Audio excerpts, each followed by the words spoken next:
Go ahead and open up your Bibles to Proverbs 18, verse 24.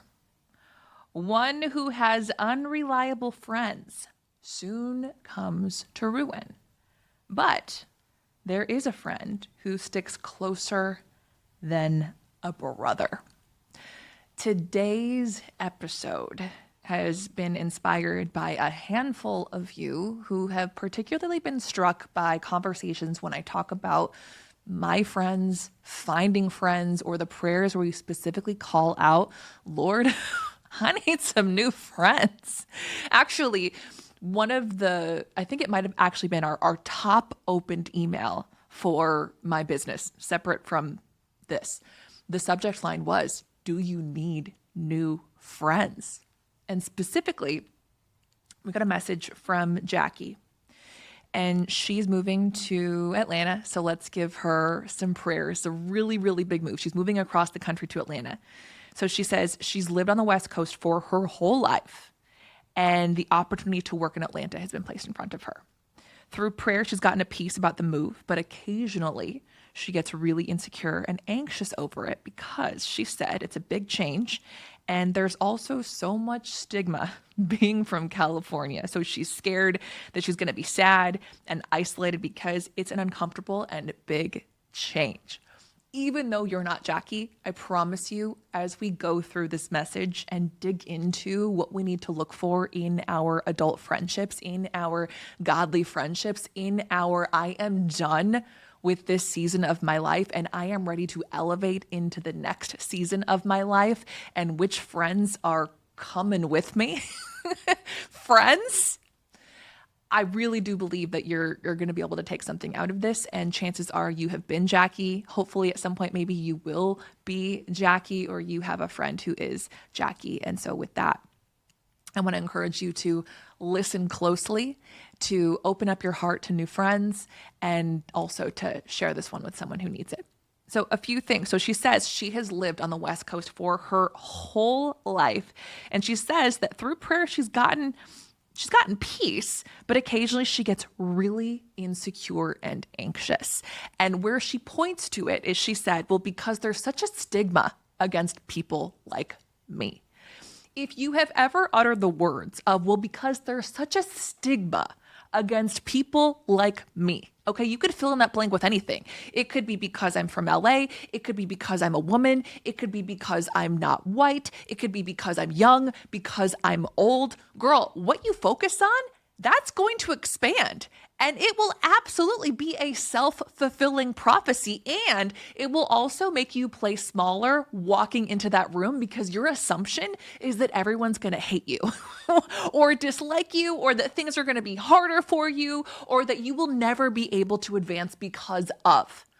Rather than, let's walk into the room believing that people would be so blessed to know you. They would be so blessed to work with you. And even if they reject you, even if they are rude to you, we want to think about it as, okay, God's closing the door. He's protecting you. But guess what? Jesus is opening a window. Or you can start your own table, girl. And being someone where, for this one specifically, I can speak to this a little bit more because I spent over a decade in LA. It's the most I've lived in any city as an adult. And so I made the change from LA to New York, which, if we're going to talk about people who don't like people from LA, New York people don't like the LA people. And then also moving to Austin, where they're sick of all the California people coming to Texas. If we really want to play that game. Or let's think about how a confident person would handle any kind of rejection, redirection, jokes, rudeness. They're not going to let them get it down. They're not going to clap back. If anything, they might even own that joke walking into the room. If you can own your insecurities, no one will use them against you. Let's start there. Or they might just laugh it off. Like, who cares? Who really cares? We're in a place where we want people to love us for who we are and fully. And one of the things that I really love, if you are moving to a new city or moving to a new job or moving to a new industry, is being the new girl everybody loves the new girl. I love getting to play the new girl. Why? Because you can kind of play dumb, or maybe you are a little dumb in every single situation, and people love to help the new girl. And if they don't, they're not our people. But oh my gosh, I'm new here. I don't know where to go. Where should I get coffee? Where should I work out? I don't really know anybody here because I'm new. Do you want to be my friend? Which feels really silly, but honestly, as adults, we have to go back to Playground 101. And if it makes you feel any better, as an executive coach, which is my real job out of here, I have clients who are CEOs, I have clients who are millionaires, billionaires, professional artists, professional athletes, and even they sometimes struggle to walk into rooms where they are alone or they don't know anybody. And we have to go back to what used to happen when we were at the playground in kindergarten, whether it's like, oh my gosh, I love your shoes, or oh, you like cars, I like cars, or you like coffee, I love coffee. You want to go to that place. How can you compliment someone? How can you find things that you like about somebody else? But also, how can you be the person who you're showing other people, giving other people an excuse to talk to you based upon where you are, what you're wearing, or how you're behaving? So that might be wearing a cross, carrying your Bible around. I have made so many beautiful conversations on the airplane, which I never thought I would be that person who enjoyed or made conversations on the airplane. That was something that for me, when I moved across the country, I had to challenge myself to do because your girl convinced herself that she was introverted, isolated, didn't like people. Turns out I was just severely out of practice. And that's another thing too, where you might say that you're scared of being isolated, or that you're feeling uncomfortable, or that you're feeling anxious. My invitation to you, let us just throw those words away. Let's throw those words away. Let's throw away introvert. Let's throw away anxious. Let's throw away insecure. And instead, let's replace them with, who do we want to attract? What is the vibe that we want to create when we walk into the room? And what's the new bar that we want to set in this next season of life?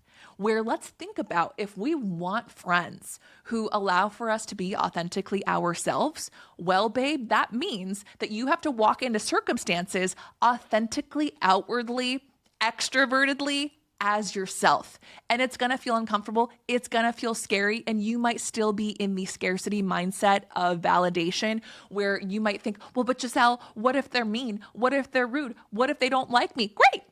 That's practice, and you're not going to die, so we move on to the next one.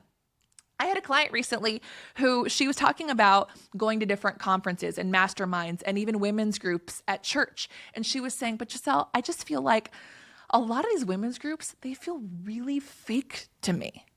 Okay, well, here's my question to you. Are they actually fake, or are you being fake and you continue to tolerate the back and forth fake? Or for example, if someone says, how are you? Are you just saying, good, okay? Or are you actually giving them something to work off of? Because maybe you are great. Tell me why.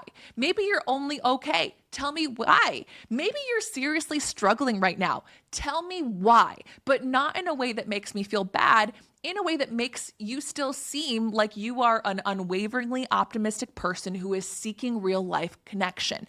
Now, it's possible that you say, man, not that great right now. My kid just went off to college and I'm going through a little bit of a divorce right now and I just had to fire 2 people.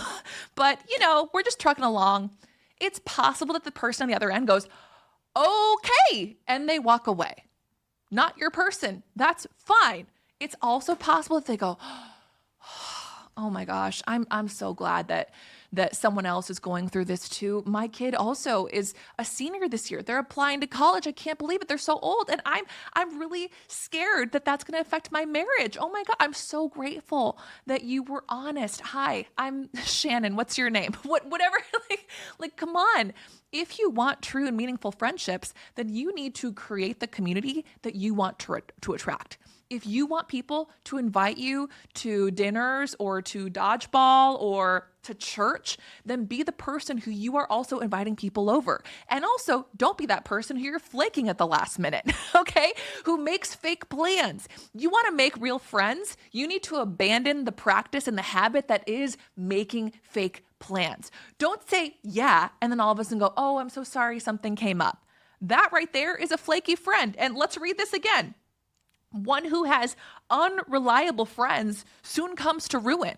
Well, we can also replace that without changing the meaning, and that is that one who is an unreliable friend will soon come to ruin. Because how do you expect people to be there for you if you're not there for anybody who wants to be there for you, or if you're not creating space for people to be there for you? That means that you need to make the plans, keep the plans, make follow-up plans, make follow-up check-ins, love without any expectation, because if you're having expectation of reciprocation, that is a transaction, not a friendship, where you want to have that good energy that is so joyful and magnetic that people want to be around you. And then you can discern ultimately not validation or significance because now you're so popular, but who are the real friends for you who you can go deep. But you have to start with the small talk to get to the big talk. Can I get an amen?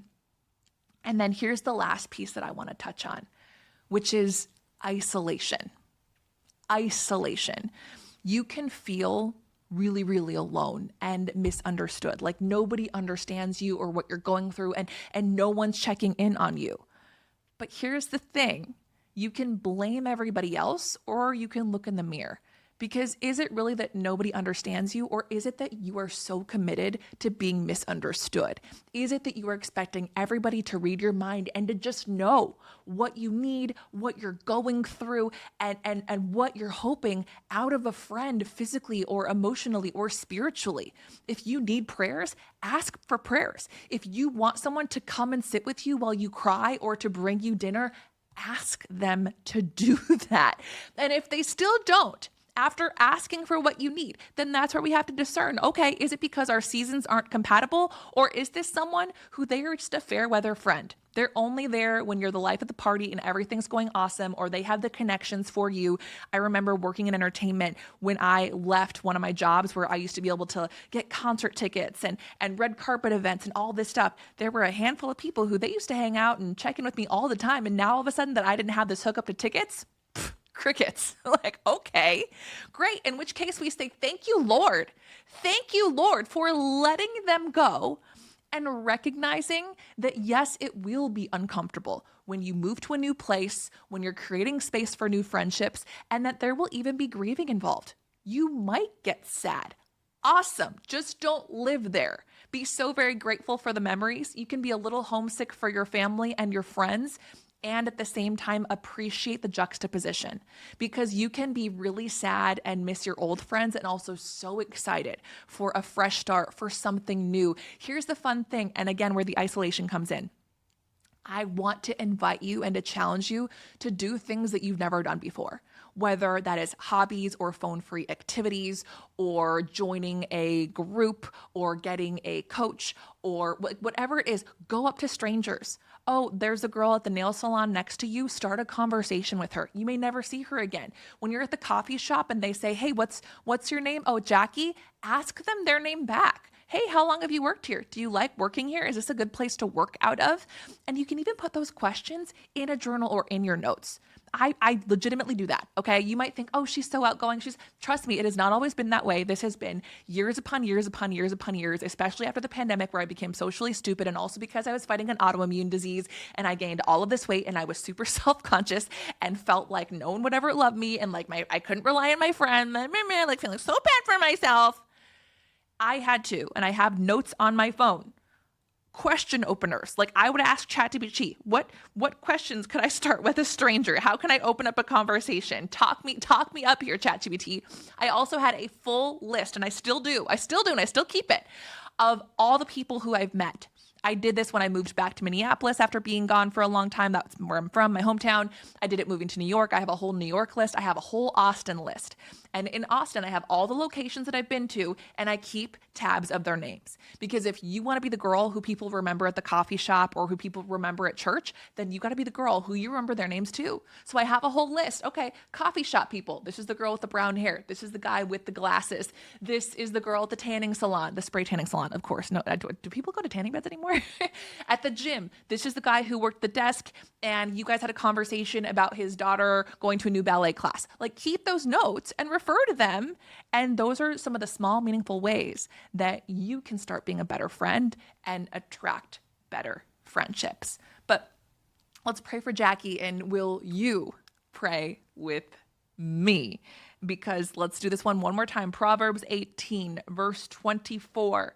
One who has unreliable friends soon comes to ruin. And friendly reminder, one who is an unreliable friend, who is flaky, who cancels at the last minute, who gets too drunk, they too will soon come to ruin. But there is a friend who sticks closer than a brother or a sister. And you don't need 10 or 25 or 100 of those. All you need is that one. And one of the most beautiful things that God can do when you are in the season of a transition or you are having this fresh start or you're going through a hard time, one of the most beautiful things that God can do is send you an angel on earth that is a friend who will call you out, call you up, love you as you are. But you got to be the angel too, my girl. And so, Lord, I pray for more angels in my life. I pray, Lord, that you help me to be a better friend. I pray, Lord, for the courage to start conversations with strangers. I pray, Lord, for the confidence to be more open about my life and my faith and my struggles and even my wins so that I can celebrate and be celebrated. Lord, I pray, Lord, for more godly, holy friendships, people who I can pray for, pray with, and that they will pray for me too, Lord. And then who knows, because this is more so for Jackie, but where a lot of you are in that place where you also want to find not just a best friendship that is another woman, but you want the best friendship who could be your husband. And then who knows, perhaps by having more godly friendships, you'll also attract that other relationship too. And that one also takes one. Amen. Amen. Amen. I want to encourage you, especially because of what this conversation was about, share this with one friend. Might even be a new friend, might even be an acquaintance, but you could even say, I'll give you the script. Hey, you know what? This conversation really reminded me of you because I felt like I could be myself with you right away. Or, hey, I'm so grateful that I have a friend like you, that from day one, I knew that you were my sister for life. Or just send her the verse. Hey, this one reminded me of you. I've had a lot of unreliable friendships, but man, I'm so grateful for you and the world needs more of you. I'm very grateful for that. I love you. I truly, truly do. I'm so grateful for you, and I'll see you tomorrow.